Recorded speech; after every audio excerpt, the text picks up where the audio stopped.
আজকে সন্ধেবেলা বসেই ছিলাম, ভাল লাগতেছিল না, কেন যেন বোর ফিল হচ্ছিল, কোনো কাজ ছিল না। তো মনে মনে ভাবতেছিলাম যে কিছু একটা করলে হয়তো বা ভালো লাগতো। তো হঠাৎ করেই মনে হলো যে একটু নেলস পরি।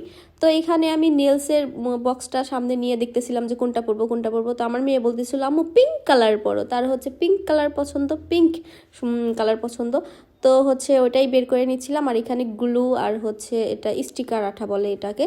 তো এটা স্টিকার আঠাটা লাগানো ভেজাল, তো আমি এখানে গ্লুটাই দিয়ে লাগাচ্ছিলাম। তো আমি পুরাটাই ভিডিও করেছি, কিন্তু পরে দেখি কি মানে ভিডিও চালু করব সেটাই করিনি। পরে আবার আর একটা নেলস খুলে তোমাদেরকে দেখিয়ে দিলাম যে আমি এইভাবে লাগিয়েছি।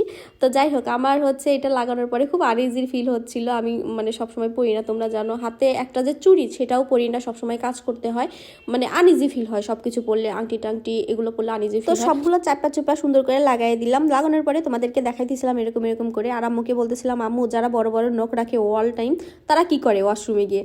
তো আম্মু বলতেছে যে তুমি শুনে আসো, আমি বলে দেবো। তো এইগুলা নিয়ে অনেক হাসাহাসি করতেছিলাম আর বলতেছিলাম যে তাদের হাতের জিনিস খাওয়াই তো মানে অরুচি, মানে কেমন বোঝই তো। তো যাই হোক, আমি সবসময় সিম্পল থাকতেই পছন্দ করি, আমার হাত যেরকমই হোক আমার কাছে অনেক ভালো লাগে। তো আজকে পরলাম, দেখো কেমন লাগতেছে। আর এই দেখো একদম গ্লেজি একটা লুক দিছে। তোমাদের কাছে কেমন লাগছে অবশ্যই কমেন্ট করে জানিও। Bye bye.